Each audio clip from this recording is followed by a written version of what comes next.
There's a new online radio service on the scene that is already shaking up the industry. It's called Songza and has experienced widespread growth in its iPhone, iPad, and web applications. The service is unique for its ability to tailor playlists based upon user moods, which of course makes it a big challenger to Pandora. So to find out more about how Songza works, we're going to bring in Elias Roman, the company's co-founder and CEO. It's great to have you today, Elias. Thanks, Abby. I really appreciate you taking the time. You're very welcome. For starters, just tell us a little bit more about what Songza does and what really sets it apart from the other online radio services. Absolutely. So at its core, Songza has expertly curated playlists for anything you can imagine, and we make it really easy to find the right one at the right time. We primarily do that through a feature that we call Concierge. And so Concierge will look at the day of the week, the time of day, what device you're on, and everything we know about you, and say, based on all these things, Abby, Monday morning on your iPhone, these are the things you need a soundtrack for. Getting out of bed, reading the paper and drinking some coffee, and your morning commute. And so with one thumb tap, you can tap on any one of those. You can tell us a style. So if you're working out, is this a long distance workout? Is this a weightlifting? Are you looking for pop or dance music? And with one more thumb tap, we'll bring you to the 3 or less playlists that are the perfect soundtrack for what you're actually doing. And so instead of you having to think of what music makes sense, all you have to do is tell us the activity you need a soundtrack for. So let's get a little bit more into that. I mean, it essentially learns how users act. I mean, that's a huge factor. So tell us a bit more about how it actually does this. So we have two very different types of curation that we do at Songza. One type is, of course, the curation of the playlists. And so we have a team of about 25 music experts. These are ethnomusicologists, music critics. These are dubstep experts who are helping us make really amazing playlists. But then the other side of the curation is thinking through what are different people on different days and times and on different devices actually doing out there in the real world that we can make better with the perfect soundtrack.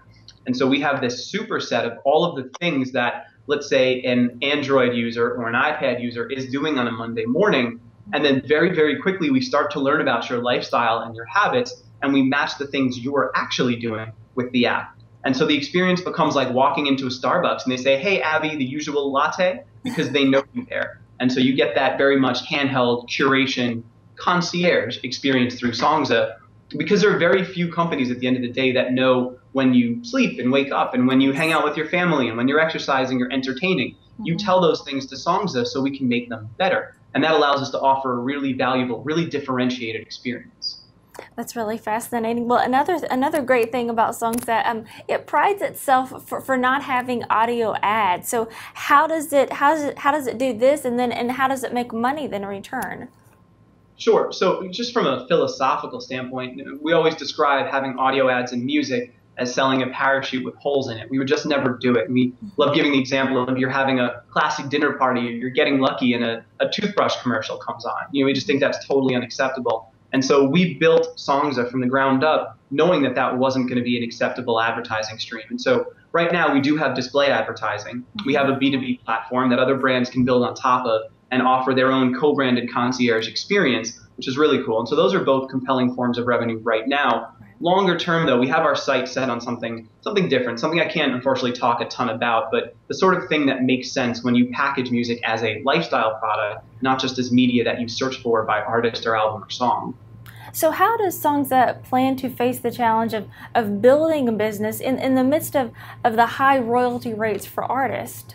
That's a challenge. That's going to be a challenge for anyone in this space. But I think part and parcel of having a different and better revenue stream is having a business model that's able to deal with those rates more successfully. That's not to say that that's not a huge hurdle to clear, but it's what we knew we were getting into from day one of building Songza, and it's something we believe we can address.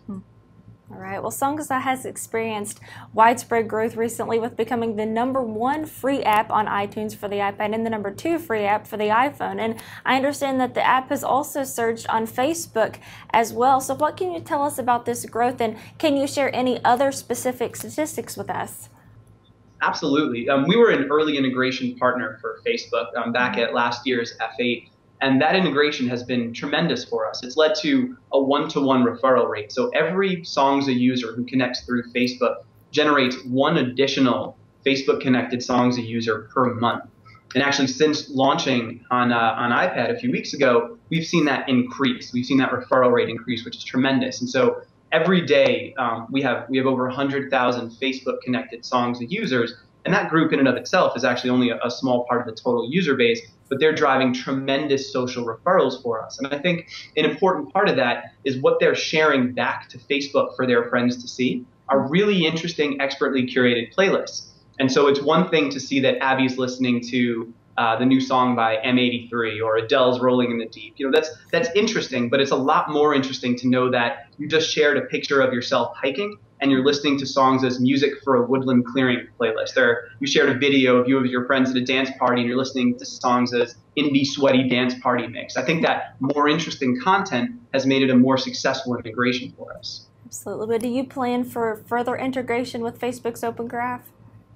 You know, there's a lot more we'd love to do with them. I think we have a good foundation in place, but there are some fun ideas we've been kicking around. All right. Well, we have seen Pandora struggle of late, and some analysts are even indicating that Songza could really be a Pandora killer. Do you agree with this, or do you see a market for both? Yeah, I think we're very, very different products, and maybe even getting at a very, very different problem. I think Pandora is really an incremental improvement on radio. You know, more specificity, more portability, more personalization. I think we're really trying to get to the heart of what people do every day and ways we can make it better, and sort of fitting much more into the lifestyle and lifestyle enhancement category than just the music category per se. That being said, I think we're looking at similar users and competing for similar sort of listening hours. And so, you know, I'm not sure the extent to which there's room for both of them to be massive. And on that same note, even beyond Pandora, how does Songza really plan to continue to scale its growth and compete with services such as Spotify in this very crowded music space? You know, then you start to, with Spotify, have a more different user, a more different use case even. And I think there's more sort of more space and less overlap. I mean, Songza was already growing at 50% month over month before we entered this crazy growth period. And so, you know, people are really responding to the way that we're directly getting at the things they do every day and making it better. And I think that's the sort of thing that most apps at the end of the day don't offer you. And it's a really powerful thing to offer you. So I feel good about our continued trajectory up. All right. And going forward, can you share any hints for what we can expect in the near future from Songza?